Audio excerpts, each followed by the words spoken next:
My name is Callan, I'm 27, and I used to think that family support was something you earned by achieving something meaningful. I thought that if I worked hard enough, sacrificed enough, and made them proud enough, they'd show up. Not for every little thing, but for the big moments, the milestones. Like graduating from a top law school after clawing my way through years of night shifts, student loans, and a social life that practically evaporated. Turns out, I was wrong. Let me back up. I come from what people might call a close-knit family, at least. That's the image my mom likes to project on Facebook. Group photos, matching outfits on holidays, big captions about family above all. But behind the curtain, it's more like a hierarchy. My cousin Trish is the golden child, became a nurse, married her high school sweetheart, gave my grandparents their first great-grandchild. My sister Eliza is the beauty pageant runner-up turned influencer in training. And me? Well, I was the bookworm, the one always too busy, too tired, too serious.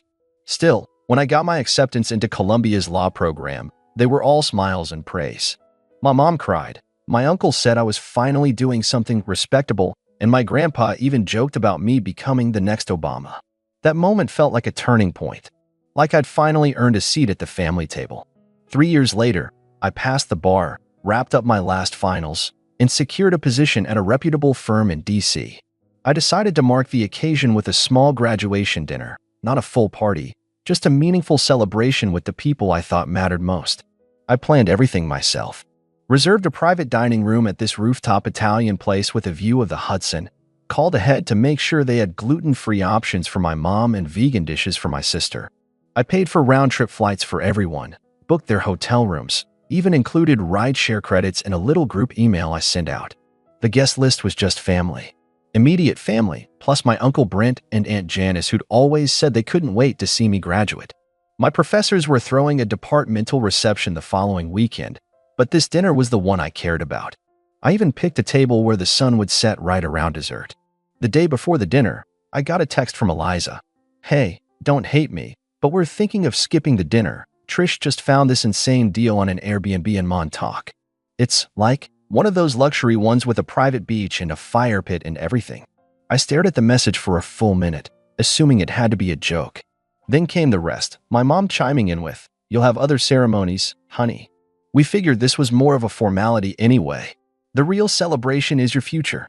And then Uncle Brent, the cherry on top. "Don't be so dramatic, Callan. It's just a degree. Go have a drink with your classmates and let it go." I didn't reply. I just sat there, phone in hand, reservation confirmation open in another tab, and something in me, something I hadn't felt in years, just shifted. A kind of still, hollow anger. Not the hot, explosive kind. The quiet kind that settles in your bones. That night, I looked at the group photo I'd printed and framed for each of them. It was from my first Christmas break during law school. I was bleary-eyed and sleep-deprived, but smiling like a kid who finally made it to the grown-up table. I'd even booked a photographer to capture the dinner and had little handwritten notes folded under everyone's name cards, thanking them for their support. What a joke. So I made a few calls. First to the airline. I booked through a group travel concierge to simplify everything. Canceling the return tickets was easy. I didn't even need to explain. Just clicked the Modify button and chose Cancel segment. No refunds, of course. Non-refundable. Shame. Then I gathered all the graduation gifts I'd carefully wrapped, custom fountain pens for the uncles, a monogrammed clutch for Eliza, gourmet gift boxes for the grandparents, and I took them straight to the university office. My professors had been more like family than my actual relatives these past few years. I wrote out a simple message. "Thank you for believing in me when others didn't." The dinner still happened. I'd already paid for it, and the venue was non-refundable. But the guest list changed.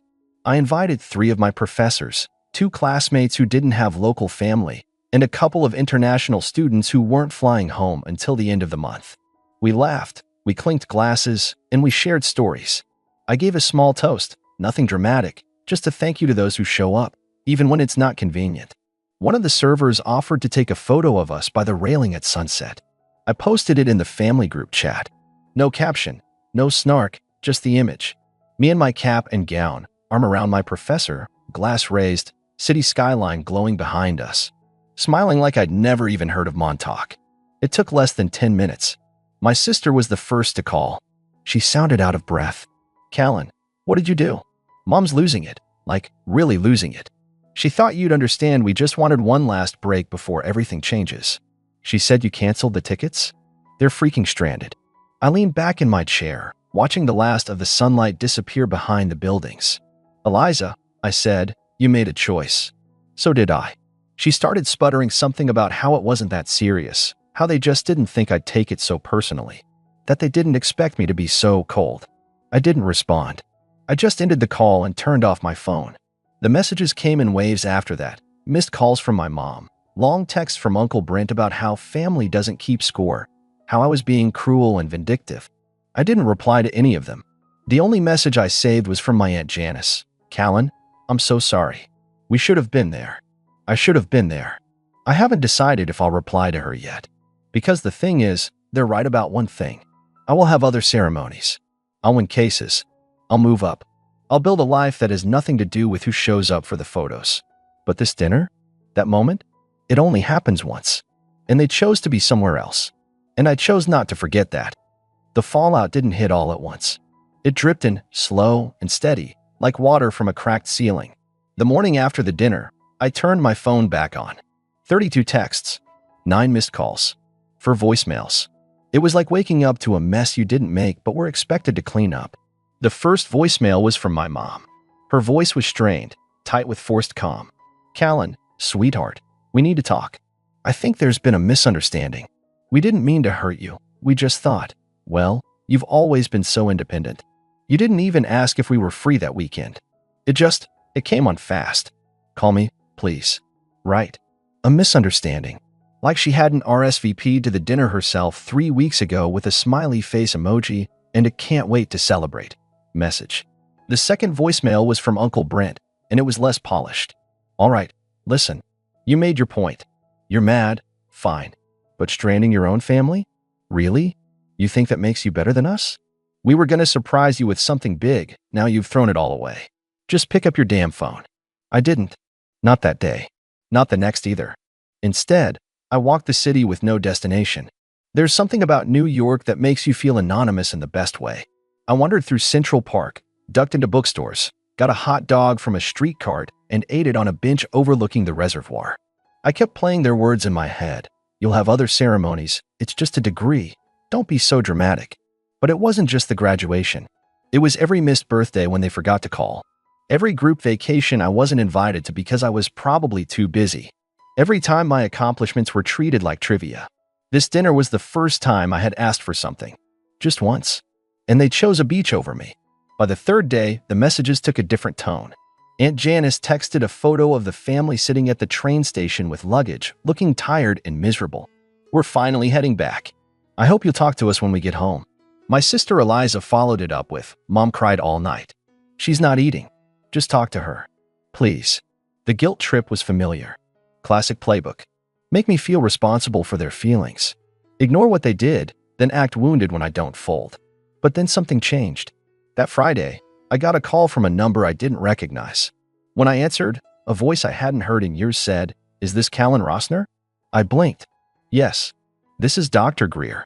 I taught your undergrad ethics seminar at Georgetown. You reached out about an internship recommendation back in 2019. I straightened up, immediately trying to place the memory. She continued, I ran into one of your professors from Columbia at a conference this week. He said you gave him a beautiful thank you gift after your graduation dinner. He spoke very highly of you. Said you've become quite the standout. I just wanted to say, that was a good choice, prioritizing people who support you. Not everyone has that clarity at your age. We spoke for 10 minutes.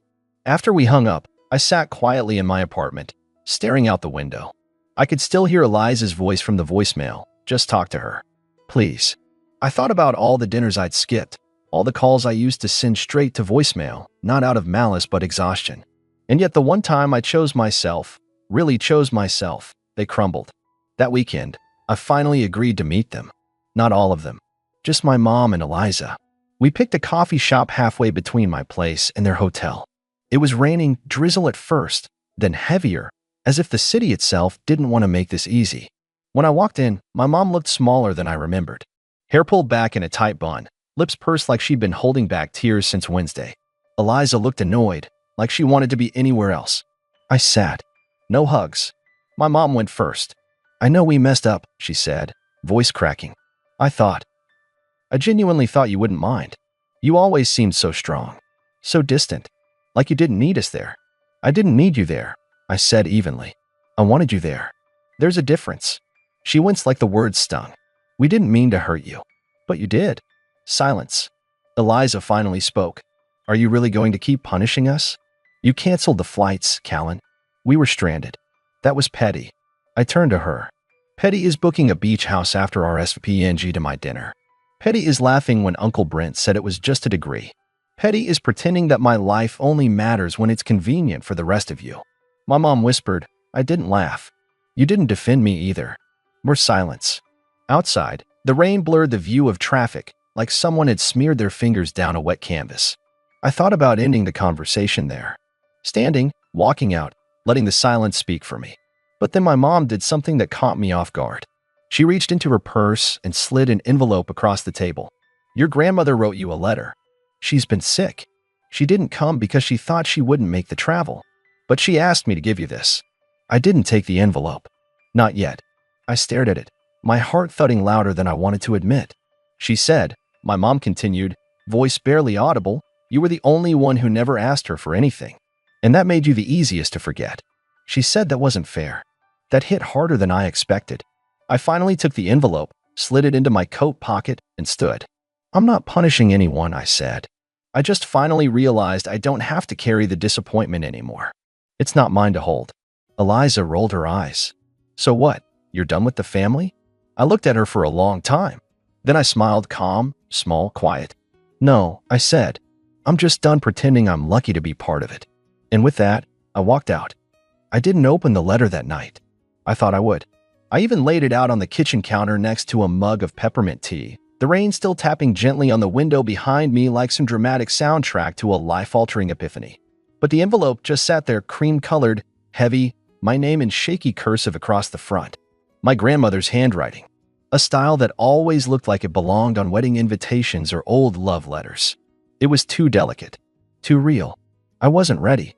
Instead, I cleaned the apartment, methodically, compulsively.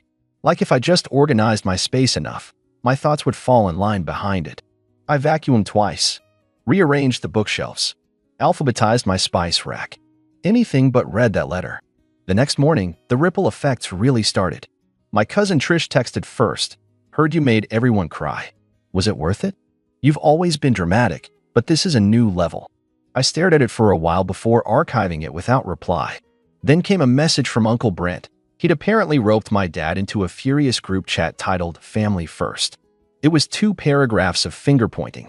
According to them, I'd humiliated the family, weaponized money, and burned bridges that can't be rebuilt. My dad, who hadn't said a word to me in months, suddenly piped up in the thread with, "We raised you better than this. You don't just abandon blood over hurt feelings." I left the thread without a word. No drama, no send-off message. Just gone. But things didn't stop there. On Monday, I got a call from my grandfather. Now, my grandfather doesn't call. He prefers his old recliner, the sports channel, and mumbling from behind a newspaper like he's been doing since the Kennedy administration. But that morning, my phone buzzed and there he was, Papa, mobile, and I almost didn't pick up. But I did. "Callan," he said, voice rough like gravel. "Heard there was trouble." "That's one word for it," I said. He grunted, the way old men do when they're either annoyed or trying not to say the wrong thing. "Your mom's been in a state. Your uncle's yelling. Your grandmother hasn't spoken since she gave her letter to Janice." "I haven't read it," I admitted. Another grunt. "Should." Silence stretched out, long and uncomfortable. Then he said, "You know your uncle always had his head up his own rear. That's not news. Your mom, she's not good at showing up for people who don't scream the loudest. Doesn't mean she don't care. Just means she ain't built for quiet disappointments." That stung, because he wasn't wrong. I'd always been the quiet one. The one who didn't raise my voice or throw fits or demand attention. The dependable one. And maybe that made it easier for them to forget me. "She said you embarrassed her," he continued. "She embarrassed me," I said, a bit sharper than I intended. "All of them did." More silence. Then, maybe it's time someone in this family got embarrassed. And that was it. He hung up. It was the closest thing to support I'd gotten from him in years, and it landed like a small spark in a pitch-black room. That night, I finally opened the letter. The handwriting was shakier than I remembered, slanted hard to the right like she'd been gripping the pen too tight. Callan, I don't know if this will reach you before you make up your mind about us, but I wanted to try. I've watched you grow into the kind of man I wish I'd known when I was your age. You work hard. You carry the weight no one sees. And I think we all forgot that even the strongest backs can break. I didn't come to your dinner because I was afraid I wouldn't make it through the flight. But that wasn't fair to you. I should have told you. I should have asked you to come visit me instead. I let pride get in the way. And I think that's something a lot of us have passed down without realizing it. You're not dramatic. You're just finally speaking a language we don't like hearing, one where your pain has a place at the table. I'm proud of you. And I'm sorry. Love, Grammy. I sat with that for a long time. I read it 3 times. Then I folded it back up, placed it in a hardcover journal, and slid it onto the top shelf of my bookcase. Somewhere I could find it again when I needed to remind myself that not every apology comes too late. But the letter didn't undo everything. It didn't change the fact that my uncle had now apparently spread his version of the story to half the extended family. I started getting passive-aggressive comments under old Facebook photos. A cousin posted a cryptic meme about people who think money equals character. Another aunt commented, "It's sad when someone thinks a dinner is worth more than decades of love." I hadn't spoken to that aunt in 2 years. I was still debating whether to reply to Grammy when a package showed up at my door 3 days later. No return address. Inside was a framed photo, an old one, from when I was 13. A Thanksgiving dinner, me and my sister elbowing each other in front of a pie, my mom blurry in the background. Everyone was laughing. Taped to the frame was a sticky note in red pen. Remember this, Callan. Before things broke. Before we all forgot how to sit still long enough to say thank you. I sat on the floor for an hour just holding it. Then my phone rang. Unknown number. I answered without thinking. Callan, the voice asked, small, hoarse. It's Mom. Please don't hang up. She sounded different. Worn down. Not theatrical like before. Not scolding. Just tired. And something about that scared me more than any yelling ever could. I know you're angry, she said, words rushing like if she didn't say it fast enough. I disappear. I know we hurt you. I know we didn't show up. I don't know how to fix it, but I want to. Please, let's just talk. I didn't say anything because I knew what she really wanted. She didn't want to fix what happened. She wanted to fix how it looked. And just as I was about to respond, my doorbell rang. And that's when I realized this wasn't over. They weren't done. When the doorbell rang, my first instinct was to ignore it. New York is full of surprise visitors, most of them unwelcome flyers for luxury dry cleaning, politicians begging for signatures, or the occasional neighbor who swore they heard a package get stolen. But something in my gut told me to open it. Standing in the hallway, holding a semi-crushed bouquet of sunflowers and looking like she hadn't slept in days, was my mother. Callan, she said softly. Behind her stood Eliza, arms crossed and sunglasses pushed up onto her head like she wanted to be anywhere else.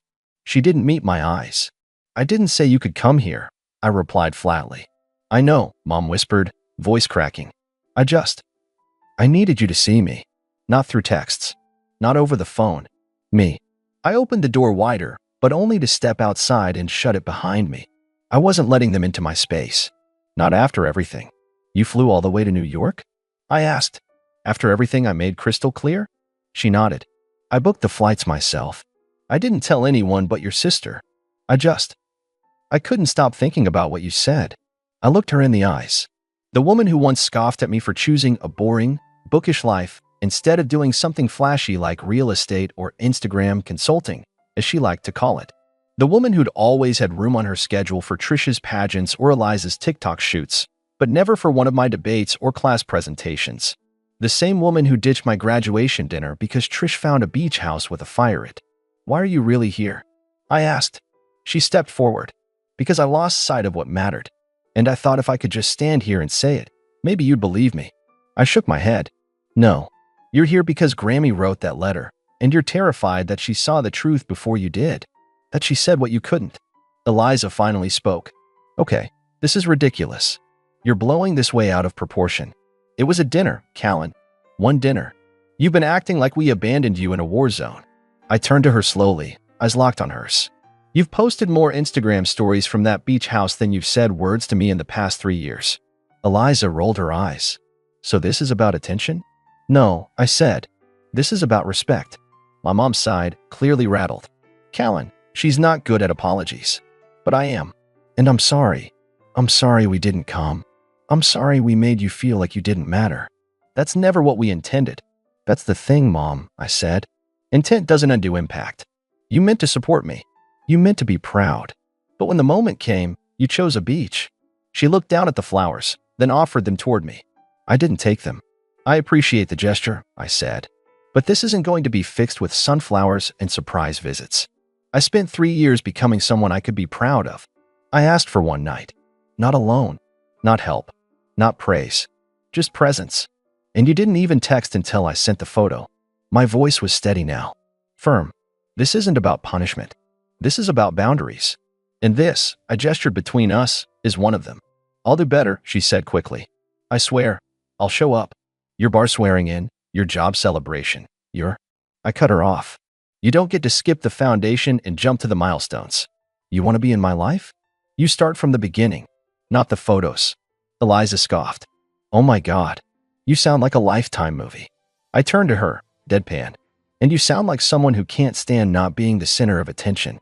She blinked, mouth opening slightly like she'd never heard me speak to her like that before. Then I turned back to my mother. You can come to my life when you learn to respect it. Not before. Not on your timeline. And certainly not when it suits your guilt. I don't know what that looks like, she said quietly. Then it's time you learn, I replied. With that, I stepped back and opened the door, not for them, but for me. I paused only to add one final note. You can both fly home tonight. Or stay in the city. That part's up to you. But you're not coming inside. My mother's lip quivered, but she nodded. Slowly. Carefully. As if a single wrong move would shatter the glass she was finally realizing she'd been walking on for years. She turned to Eliza and murmured something, but I didn't stick around to hear it. I shut the door behind me, and for the first time in years, I didn't feel like the outsider in my own story. A week later, I mailed Grammy a letter. Not an email, not a text. A real letter, ink on paper, folded into an envelope with my firm's letterhead. I thanked her for what she wrote, told her I read it 3 times, told her it meant more to me than she could know. I didn't mention the confrontation with the rest of the family. I didn't need to. She would know. She always knew. 3 days after that, I got a small box in the mail. Inside was a photograph of me as a toddler, sitting on Grammy's lap with my fingers in her curls and a book in my hand. Tucked behind it was a note in the same shaky handwriting. Keep building your life the way you built your dinner, full of good people, good stories, and no room for anyone who doesn't show up when it matters. That photo sits on my desk now, in a sleek black frame. I don't hear much from Eliza anymore. She posted a dramatic caption on Instagram a few days after our conversation. Some people love holding grudges more than they love healing. Let them go. The comments were full of fire emojis and Yas Queen gifs. She never tagged me. As for my mom, she sends short messages every now and then. Not essays. Not apologies. Just little things. Thinking of you. Hope the case is going well. Saw a book I thought you'd like. Let me know if you want it. I haven't responded yet, but I haven't blocked her either. That's the boundary. I don't need a perfect family. I just need an honest one. And now I know the difference. So when my firm held its welcome banquet, my first official event as a full associate, I reserved 2 extra seats. One for a friend I met at the dinner, and one for Grammy, who couldn't make it, but sent me her favorite brooch to wear on my lapel. The seats stayed full all night, and not a single one was empty. Growing up, it was always my sister Emily who got the special treatment. I tried not to let it get to me when we were younger. I figured maybe Emily just needed more attention, or maybe I was just more independent. But as we got older, it became impossible to ignore. Every little thing she did was celebrated like it was God knows what. Got an A on a test? Let's have a family dinner to celebrate. Landed a summer job at some cafe? We're so proud of you. Emily, let's buy you something special. Meanwhile, I had to work twice as hard for half the recognition. When I got a full scholarship to college, they said, "That's nice, honey," before they went back to discussing Emily's weekend plans. When I landed a job in my field right after graduation, nothing. Not even a good job. I thought maybe, just maybe, it would get better as we became adults. But no. If anything, it got worse. Which brings me to last weekend. A few days prior, my parents called me out of the blue. "We're having a little family celebration this Saturday," my mom said. "It would mean a lot if you could come." Now, that alone should have been a red flag. My parents never invited me to anything unless it involved Emily in some way. but I tried to stay optimistic. Maybe this was different. Maybe, for once, they actually wanted me around. So, like a fool, I said yes. When I arrived at the restaurant, the place was packed. My parents, aunts, uncles, cousins, everyone was there, all gathered around a long table set up with decorations. My stomach twisted. This wasn't just some small dinner. This was a full-on event. And then I saw the banner. Congratulations, Emily. I clenched my jaw. Of course, this was about her. Again, I plastered on a fake smile and walked toward the table, looking for a seat. That's when Emily turned to me, her lips curling into a smirk. "Oh," she said, loud enough for everyone to hear. "I didn't know you were coming." Mom glanced at me, looking uncomfortable.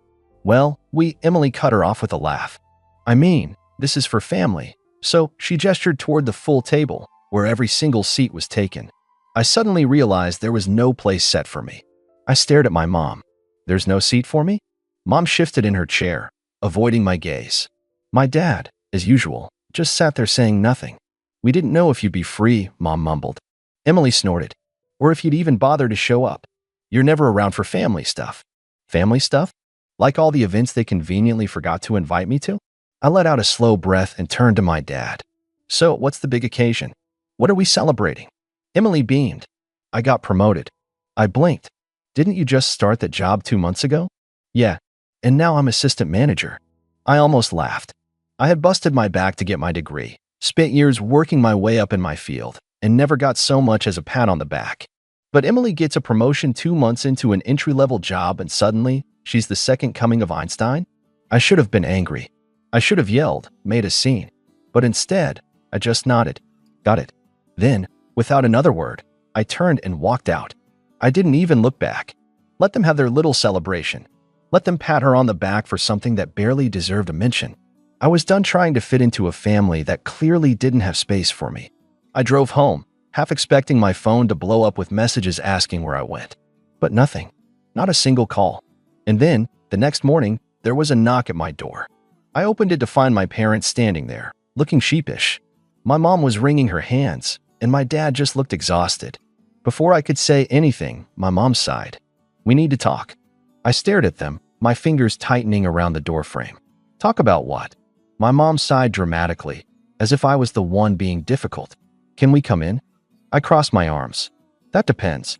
What do you need to talk about?" My dad finally spoke up, rubbing his temples. "Look, we need a favor." A favor? Now they needed me? I should have slammed the door in their faces right then and there, but curiosity got the better of me. I stepped aside, letting them in. They walked straight to my living room like they owned the place. My mom perched on the couch, smoothing down her shirt like she was preparing for some serious negotiation.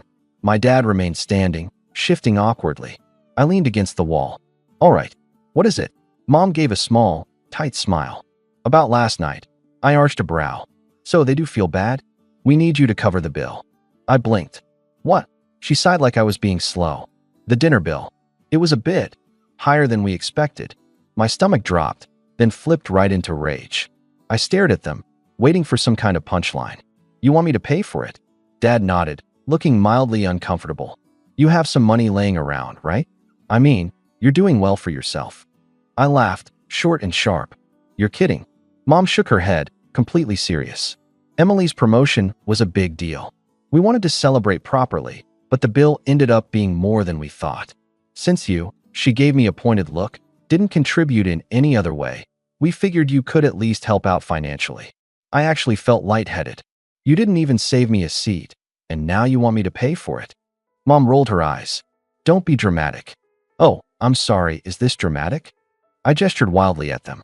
"Because I'm pretty sure you just showed up at my door to shake me down for money after pretending I don't exist." Dad cleared his throat. "Look, we're not asking for the whole thing. Just a few hundred. It's really not that much for you." I clenched my jaw. "How much was the bill?" Mom hesitated. $1,200. I nearly choked. $1,200. She had the audacity to look embarrassed. "Well, we got some expensive drinks, and your uncle ordered a few extra things, and I cut her off." "And why is this my problem?" Mom sighed, acting like I was the one being unreasonable. "Emily doesn't make as much as you, and we paid for most of her college. We thought it was only fair if you helped out, just this once." I felt something snap inside me. "Oh, I see. You paid for her college, but not mine. And now, because I worked my butt off to make a decent living, you want me to bail you out? After treating me like an afterthought for years. Mom's lips pressed together. We're family. I laughed again, but this time, there was no humor in it. No, we're not. Family doesn't do what you did last night. Dad sighed. Just be reasonable. We know you have savings. I tilted my head. And how exactly do you know that? Neither of them answered. Oh. I let out a slow breath. Did you guys go through my finances? Mom quickly shook her head. Of course not. Well, your aunt mentioned you got a bonus recently, and we thought. I held up a hand. Stop. Just stop. They actually had the nerve to look offended. Mom sighed again, switching tactics. Look, sweetheart, we love you. But you need to stop holding on to grudges. It was a misunderstanding last night. I leveled her with a stare. A misunderstanding? You deliberately didn't save me a seat. Emily basically rubbed it in my face, and none of you even thought to call when I left. But now that you need money, suddenly I matter? Silence. I shook my head. You know what? No, I'm not paying a cent. Mom's face darkened. Don't be selfish. I scoffed. Oh, you want to talk about selfishness? Let's go there. I crossed my arms, my voice ice cold. Selfish is throwing a huge dinner for Emily's promotion while never acknowledging anything I've achieved. Selfish is expecting me to foot the bill for a celebration I wasn't even welcome at. Selfish is only showing up at my door when you need money. Mom's jaw tightened. We have acknowledged your achievements. I let out a sharp laugh. Oh, really? Name one time. She opened her mouth, then closed it. A flicker of frustration passed over her face. That's what I thought, I said, shaking my head. You've never once celebrated me. Not when I got into college, without your help, by the way. Not when I graduated. Not when I landed my first big job. But the second Emily does anything, she gets a whole party. Dad sighed, rubbing his forehead like I was the exhausting one. Emily's situation is different. She needed more support. Why? Because she's your favorite. Mom gasped. That's not true. Really? I raised an eyebrow. Then why did you pay for her college but tell me to figure it out on my own? Mom hesitated, her lips pressing into a thin line. You were always more independent. I scoffed. That's not an excuse. You made me independent because you didn't give me a choice. Meanwhile, Emily gets everything handed to her, and I'm supposed to be okay with that? Dad stepped in, his voice firmer. This isn't about the past. Right now, we need help covering the bill, and you can afford it. I took a slow breath, my anger simmering just beneath the surface. Let me get this straight. You didn't invite me properly, didn't save me a seat, didn't call when I left, and now you're here asking for money like nothing happened? Mom crossed her arms. We didn't expect the bill to be this high. I rolled my eyes. Then maybe you should have ordered less. She huffed. Stop being petty. You know we'd do the same for you. I barked out a laugh. That's funny. Because you haven't. Not once. When I was struggling in college, did you offer to cover my rent? No. When I was eating instant noodles for weeks, did you offer to help? No. But the moment Emily wants to celebrate, suddenly the budget doesn't matter. Dad's face darkened. We are your parents. You owe us some respect. That word, oh, made me angry. I straightened, my voice steady. No, I don't owe you anything. Respect is earned. And after last night, you've lost whatever little I had left for you. Mom looked genuinely stunned, like it had never occurred to her that I might say no. Dad let out a frustrated sigh. Fine. If you won't help, we'll have to figure it out ourselves. Yeah, I said coolly. You will. Mom gave me a sharp look. Don't expect us to be there when you need something. I let out a bitter chuckle. You were never there anyway. She flinched. I walked to the door and held it open. You can see yourselves out. They hesitated, like they wanted to say something else, but I just stood there, waiting. Finally, Mom huffed and stormed out, Dad following behind her. I shut the door, locking it behind them. Then, I exhaled slowly, the anger still buzzing beneath my skin. Something told me this wasn't over. The next morning, I woke up to a barrage of texts. My phone buzzed nonstop, the notifications piling up like some kind of digital ambush. Mom texted, You embarrassed us. Do you even care about family at all? Dad texted, This isn't how you treat the people who raised you. Emily texted, Wow, you really couldn't even spare a few hundred? Pathetic. Mom texted, Again, your aunt and uncle were shocked by your behavior. So were we. I stared at my screen, barely able to process the sheer audacity. They weren't mad at themselves for what they did. They weren't apologizing. No, they were mad at me for refusing to be their personal ATM. I wasn't in the mood for this. I put my phone on silent, got up, and made myself coffee. The warmth of the mug helped ground me, but the anger was still there, simmering just beneath the surface. They had never supported me, never celebrated me, never cared when I was struggling. But now that they needed money, suddenly I was selfish for not handing it over? I should have expected it. This wasn't the first time they had pulled something like this, though this was definitely the worst. Growing up, it had always been about Emily. When she got an A on a test, it was a big deal. When I got straight A's, barely a nod. When she made the soccer team, she got new gear and a huge family dinner. When I got accepted into a competitive program, a quick, "That's nice," before moving on. In college, that was the real slap in the face. They had promised to help with tuition when I was younger, but when the time came, suddenly there were financial issues. I had to take out loans, work multiple jobs, and scrape by while Emily breezed through with everything covered. "She needs more help," they had said. "You'll figure it out." Well, I did figure it out. I worked my way up, made a decent career for myself, and now that I had some savings, they thought I was an easy target. I was halfway through my coffee when my phone started buzzing again. This time, a call. "Mom." I debated ignoring it, but part of me wanted to hear what nonsense she had to say now. I sighed and answered. "What?" She didn't even acknowledge my tone. "You need to fix this." I let out a sharp laugh. "Fix what exactly? You've upset the whole family." We had to cover the bill ourselves, and it wasn't easy. I leaned against the counter. "Sounds like a you problem." She scoffed. "We were counting on you. You have plenty of money, and you let us struggle instead." "Oh no," I said flatly. "You mean you actually had to take responsibility for your own choices? That must have been awful." "Don't be a brat," she snapped. "Your aunt and uncle think you were incredibly rude. You should apologize." I nearly choked on my coffee. Apologize? Yes. For storming out, for making a scene, and for not being willing to help your own family. I was honestly impressed at how deep her delusion ran. Right? "So just to be clear, you invited me to a celebration, didn't save me a seat, told me I wasn't considered immediate family, ignored me when I left, and then expected me to pay for the whole thing. And somehow I'm the bad guy."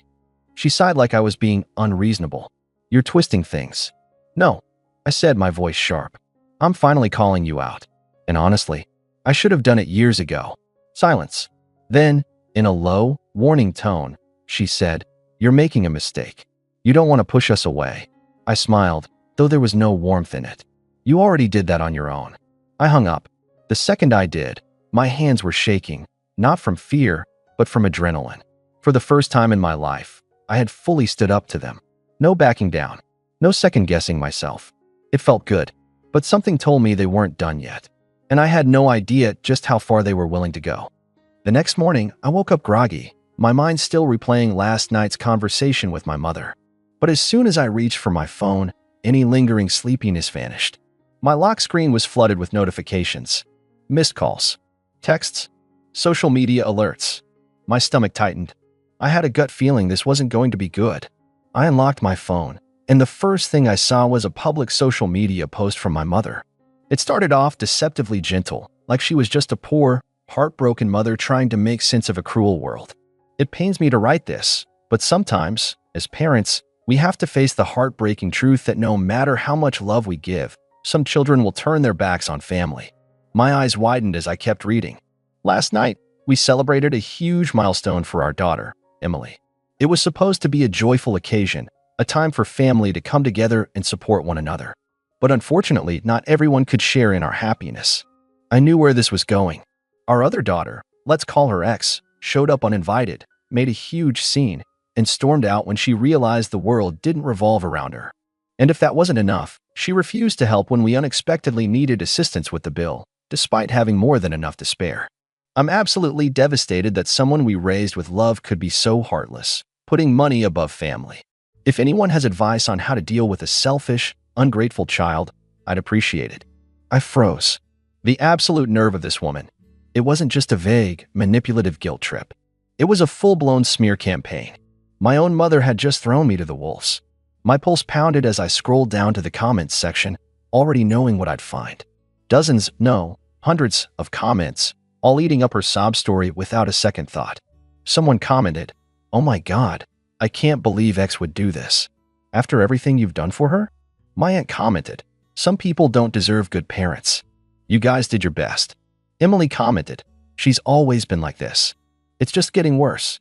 I feel so bad for Mom and Dad." I gritted my teeth. Of course, Emily was there, milking it for all it was worth. She had always been the golden child, the one who could do no wrong. And now? Now she had proof that I was the selfish one, the villain in the family story. And the worst part? People were believing it. I checked my private messages, sure enough, there were tons of them. "Wow, I didn't expect this from you. That's so cold. You should be ashamed. How could you do this to your parents?"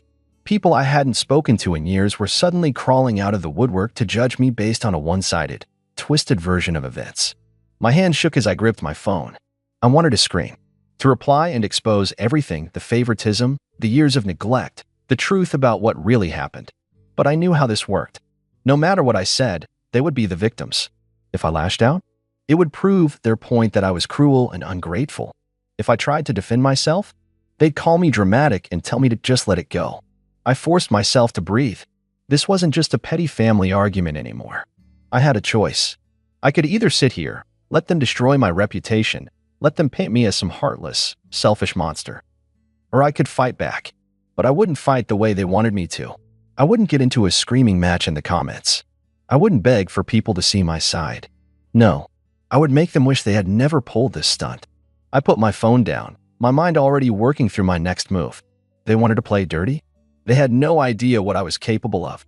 Since my family has decided to publicly lie about me, I think it's only fair that I set the record straight.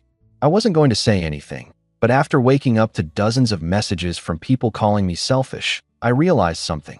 I'm done protecting people who would rather throw me under the bus than take accountability for their own actions. Let's talk about what really happened. I was invited to my sister's celebration under the assumption that I was actually welcome. When I arrived, I was told there wasn't a seat for me. My sister, who, by the way, has always been treated like royalty while my accomplishments were ignored, made it clear that I wasn't considered immediate family. So I left. No yelling, no scene. I just walked out. Then, hours later, my parents showed up at my door, not to apologize, not to explain, but to ask me to pay for their bill. That's right. The same people who didn't think I was worthy of a seat at the table thought I should pick up the check. And when I refused, suddenly, I'm the villain. Suddenly, I'm this selfish, heartless one. I wasn't the one who made a huge scene. That was them. I wasn't the one who decided to put money over family. They were when they tried to use me as their personal ATM. And now, instead of dealing with the truth, they've resorted to publicly smearing my name because they know they're in the wrong. But here's the thing. I don't care anymore. I've spent years hoping for their approval. Years working hard, achieving things that they barely acknowledged, while my sister got celebrated for the bare minimum. I've let it slide when they made me feel like an outsider in my own family, when they dismissed my feelings, when they prioritized my sister time and time again. But this was the final straw. So, let me be absolutely clear. I am done. I don't want an apology. I don't want to talk it out. I don't want anything to do with people who only see me as a financial safety net and an emotional punching bag. From this moment forward, they are no longer my problem. And before anyone says, "But they're your family," no, family doesn't treat you like this. I read over it one last time, making sure there were no unnecessary emotions clouding my words. It was firm. It was factual. And most importantly, it was final. I hit post. After I posted my response, things exploded. People who had known my family for years started reaching out, saying they weren't surprised. Some even shared their own stories about my parents' favoritism and entitlement. My sister tried to double down, calling me dramatic, but it was too late. The truth was out. My parents? They went silent. No apology, no response. Just gone. And honestly, I don't care. Cutting them off was the best decision I've ever made.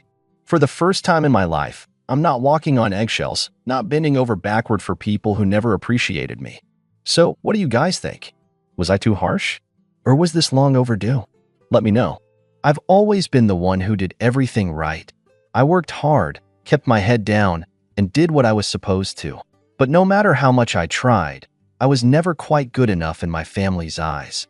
My sister, Lisa, on the other hand, seemed to have everything handed to her. She was always the favorite, the one who could do no wrong.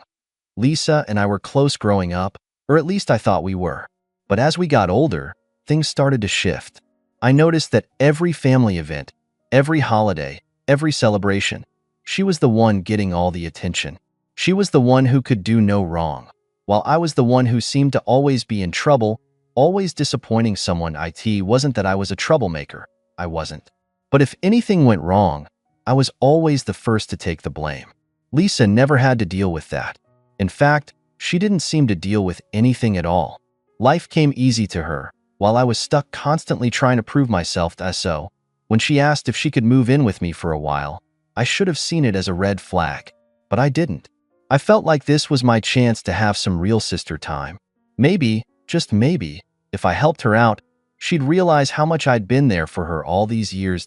First, it wasn't that bad.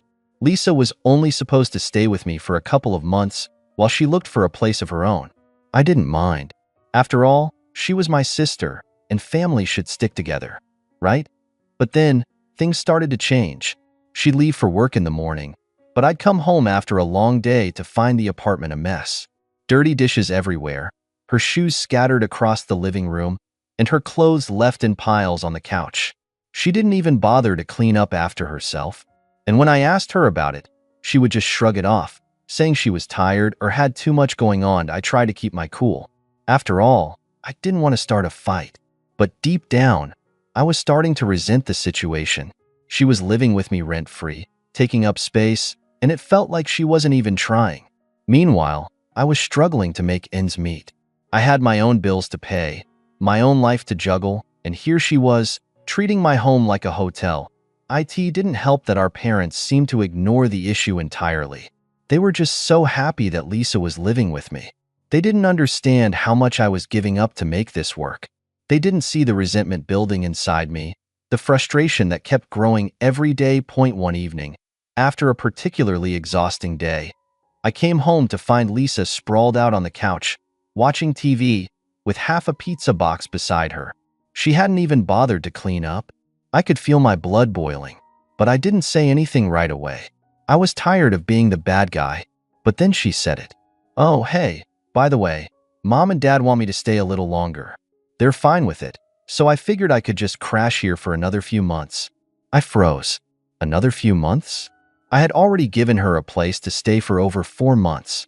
My patience was running thin, and now it felt like my own family was taking advantage of me. I couldn't just sit back and let them push me around anymore. The truth was, I was tired. Tired of always being the one to sacrifice. Tired of always being the one to give in. It wasn't fair.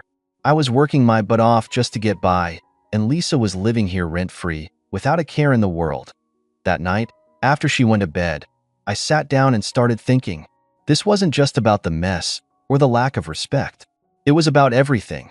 The years of feeling like I wasn't enough, the way my family always took Lisa's side no matter what. They had never been there for me like they had been for her. And now, here I was, supporting her again, and it felt like nothing had changed. I had to make a decision. The next day, I couldn't shake the feeling that something had to change.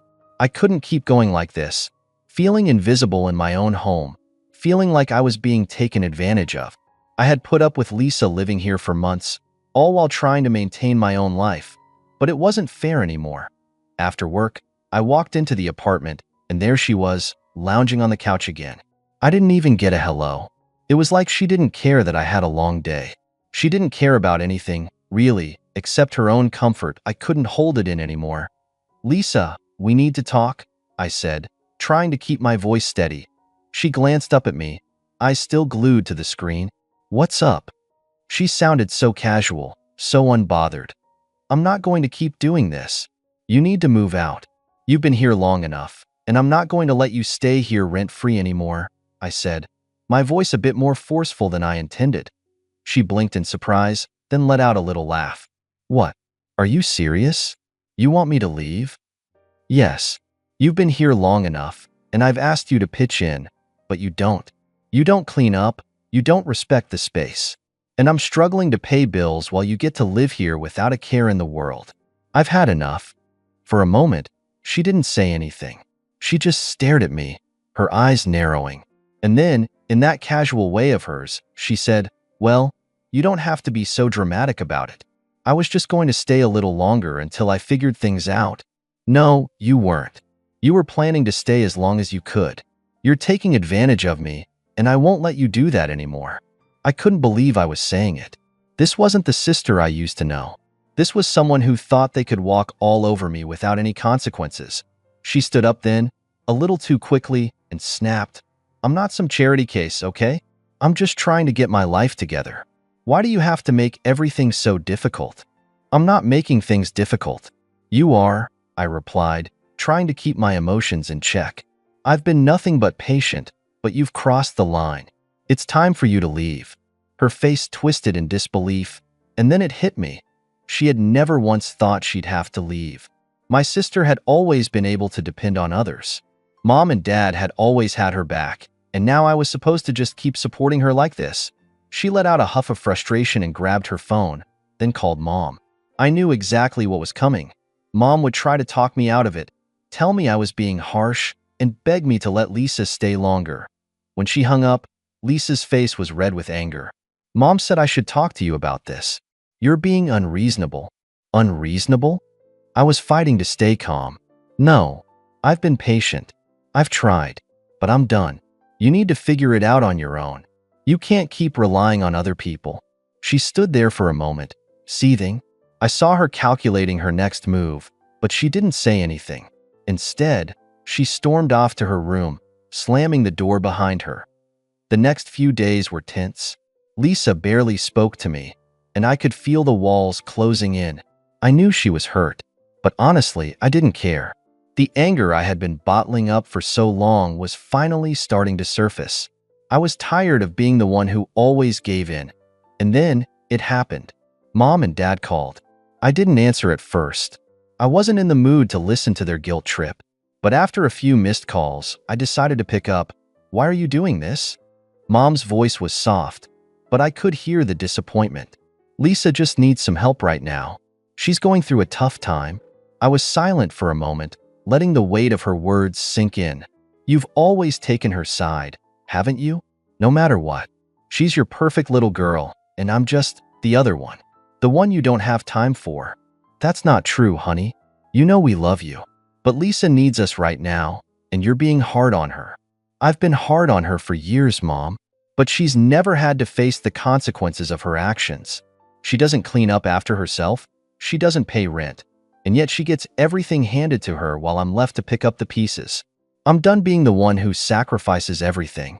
Mom sighed, clearly frustrated. "We're just asking for a little more patience. Can't you be more understanding?" "I've been patient long enough. I can't keep doing this. I'm kicking her out. She needs to learn how to stand on her own feet." The phone went silent for a long moment, and when Mom spoke again, it was almost like she was pleading with me. "Please don't do this. We're family.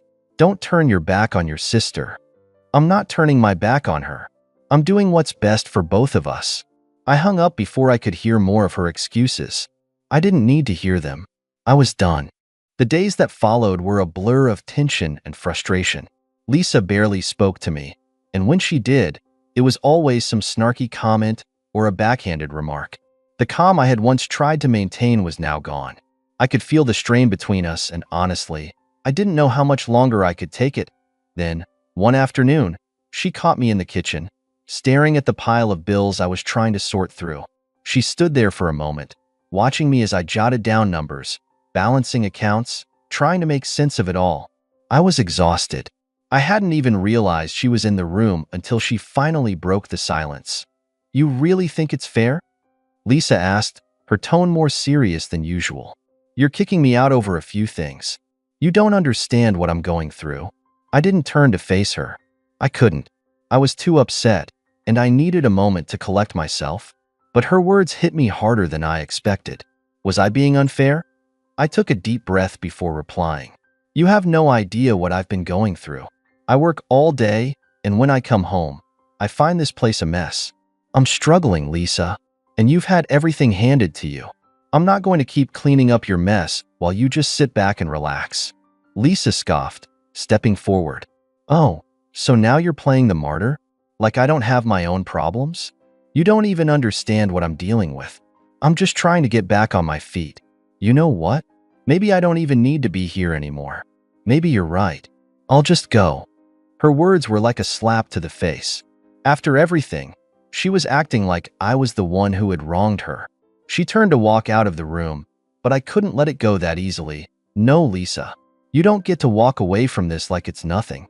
You've been living here rent-free, and now you want to act like I'm the bad guy? No, I'm not letting you off the hook this time. She stopped, her back to me.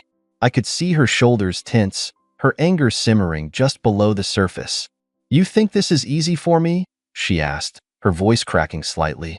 I've had to deal with so much crap on my own, and now you're kicking me out, like I'm the one who's done something wrong. I took a few steps closer to her. You've been using me, Lisa. You haven't paid a single cent toward rent. You don't clean up after yourself, and you expect me to just keep letting it slide. I'm done being the one who has to give in. She turned around, her face contorted in disbelief. You're really serious about this, aren't you? Fine, but don't think this is the end. I'll find my own place. But you'll regret this, I swear. The look in her eyes made me pause for a moment. It was like she didn't even see the damage she'd caused. She was so wrapped up in her own issues that she couldn't even fathom how much she had taken from me. I'm not going to regret it, Lisa, I said, my voice steady, though inside I was seething. This is something I should have done a long time ago. She stormed out of the room, and I didn't hear from her for the rest of the evening. I didn't know what to expect next. Would she leave immediately? Or would she drag this out, trying to guilt-trip me into letting her stay longer? The next morning, I woke up to a text from Mom. It was one of those "we need to talk" kind of messages. I had been dreading this. I opened it hesitantly. Lisa told me what happened. I don't think you understand how hard she's been trying. She's been struggling with a lot, and we think you should give her more time. I stared at the message, feeling the weight of her words. I knew exactly where this was going. Mom would beg me to let Lisa stay longer, to be more patient, to keep giving and giving without ever asking for anything in return. But I had already made my decision. I wasn't going to let Lisa manipulate me anymore. I ignored the text and went about my day. It was time for me to focus on myself, to stop being the person who always put everyone else's needs first. For once, I was going to do what was best for me. Around noon, Lisa came into the living room, a suitcase in hand. She looked at me, but there was no apology in her eyes, no acknowledgement of what had just happened. It was like nothing had changed. I'm leaving, she said flatly, but don't think this is over. I'll figure things out. I'm not some charity case, okay? I stood up, walking toward her slowly, trying to keep my emotions in check. You're right. You're not a charity case. But you're also not my responsibility anymore. I hope you learned something from this. She scoffed, rolling her eyes, and without another word, she left.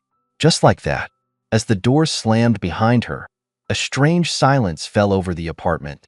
It was an eerie calm, like everything had finally come to a head, and now there was nothing left to do but wait. I stood there for a moment, staring at the door, still processing everything that had just happened. I had told myself it would be a relief, but the truth was, I wasn't sure how to feel. I'd spent so much time being the one who kept things together, trying to keep the peace, that now, with Lisa gone, I almost felt lost. For the next few days, there was a lot of radio silence. No text from Lisa, no phone calls from Mom. It was almost like the world had shifted, and I was suddenly in uncharted territory. Was this really the end of it? Would things go back to normal? Or would I be forced to pick up the pieces of a broken family? The truth was, I wasn't sure I even wanted things to go back to normal. I had lived my whole life being the one who got overlooked, the one who was expected to be the understanding, patient one. It was exhausting. I'd spent so many years keeping the peace, doing what everyone else wanted, that I had lost sight of what I needed. But as much as I had convinced myself that I was better off without the drama, I couldn't shake the feeling that I was still caught up in it. That a few days after Lisa left, I got a call from Mom. I wasn't sure if I was ready to talk to her, but I answered anyway. Honey, can we please talk? Mom's voice was shaky, almost pleading. I wasn't sure what to expect, but I could already hear the guilt in her voice. What do you want to talk about? I asked, trying to keep my tone neutral. It's about Lisa. She's really struggling, and I think you need to help her. I know things got heated, but she's family, and we need to support each other. I closed my eyes, trying to stay calm. I've supported her for months, Mom. She's had a free ride, and I'm done with it. You can't keep asking me to take her in when she doesn't even try to pull her weight. I've done enough. But you're her sister. Family is supposed to stick together, she responded, her voice raising slightly. You're breaking our family apart. I shook my head, even though she couldn't see me. No, Mom. She's the one who's been tearing things apart. You've always taken her side. You've always made excuses for her. I'm not doing that anymore. There was a long pause on the other end of the line. I could hear her breathing, like she was trying to find the right words. I know you're angry, but you have to understand. Lisa needs us right now. She's in a bad place. I can't just turn my back on her. I'm not turning my back on her. I'm making her face the consequences of her actions, I said, trying to keep my voice steady. She needs to learn how to stand on her own 2 feet. Another long pause followed, and when Mom finally spoke, her voice was softer. I understand you're hurt, honey, but you can't just cut her off like this. It's not healthy. I was quiet for a moment, letting her words settle. Was I being too harsh? Was I being selfish? It was hard to tell, but deep down, I knew I was making the right decision for myself. I wasn't going to let my sister's problems become my burden anymore. I can't help her if she doesn't want to help herself, I said quietly. I'm sorry, but I've made my choice. There was no response for a long time. Then, just before I was about to hang up, I heard Mom's voice again, small and defeated. I hope you know what you're doing. I do, I said, my heart heavy but resolute. And with that, I ended the call. I didn't feel any better. I didn't feel any worse. It was just done. But then, a couple of days later, I got a text from Lisa. I hadn't heard from her since she'd left, and I figured it was just another demand. Another plea for me to let her back in. I wasn't sure if I even wanted to read it, but curiosity got the better of me. I know you're mad at me, but I've been thinking, and I realize you're right. I messed up. I shouldn't have taken you for granted. I'm sorry. I stared at the text for a long time. It was unlike anything I'd ever expected from Lisa. She'd never apologized before, and now, here she was, saying she messed up. Part of me wanted to believe it, to think that she had truly changed. But another part of me knew better. It was a one-time thing. A token apology because she had nowhere else to go. I didn't respond right away. Instead, I set my phone down and walked into the living room, needing a moment to process it all. Could I really trust her again? Could I really go back to being the person who gave in every time? Before I could think it through, my phone buzzed again. It was from Mom this time. Lisa's really struggling. She's not doing well. She says she's trying to find a place, but she's scared. I know you're upset, but please don't give up on her. I stared at Mom's message for a long time. The words blurred together, but the meaning was clear. She was asking me to forgive Lisa, to let her back in, to be the person who always picked up the pieces. The same cycle I had been stuck in for years. But I wasn't that person anymore. I had spent so much time trying to hold everything together, trying to keep peace in a family that had been falling apart for far too long. I had sacrificed so much, and for what? So Lisa could continue to use me, so my parents could keep enabling her? I had finally reached the point where I couldn't give anymore. I put my phone down slowly, my heart heavy but resolute. I had made my decision, and nothing was going to change it. Later that evening, I got another text, this time from Lisa again. I hesitated before reading it. She wasn't going to let it go easily. I don't have anywhere else to go. Please, I'm really struggling. You're my sister. I need you. The words hung in the air, and I felt that familiar tug of guilt. But it wasn't enough to change my mind. Not this time. I typed a response, my fingers moving with a calm certainty. It wasn't a response I wanted to send, but it was the one that needed to be said. I'm sorry, Lisa, but I'm done. You need to figure this out on your own. I've helped you more than enough, and I can't keep enabling your mistakes. You need to grow up. I hit send before I could second-guess myself. The message felt cold, harsh even, but in the pit of my stomach, I knew it was the right thing to do. It was time for Lisa to face reality. It was time for me to stop being the crutch that propped up everyone else. The silence that followed felt different this time. There was no flood of apologies, no guilt trips, just emptiness. And for the first time in years, I felt like I could breathe. My phone buzzed again. And when I looked, it was a message from Mom. "You've really made your decision, haven't you?" "She's family." I sighed, my fingers hovering over the keyboard. What more was there to say? No more explanations, no more pleading. I've made my decision, and I'm not changing my mind. I turned off my phone after that, not bothering to read the rest of the messages that might come in. The decision was made. I had to look out for myself now as the days passed. I didn't hear from Lisa again. It felt like the final chapter of a long, painful story. Maybe someday she'd understand. Maybe she wouldn't. But I knew one thing for sure. This time, I wasn't going to carry her burden any longer. I had chosen myself, and for the first time in a long time, I felt at peace. No more guilt, no more drama, just me moving forward. And that was enough.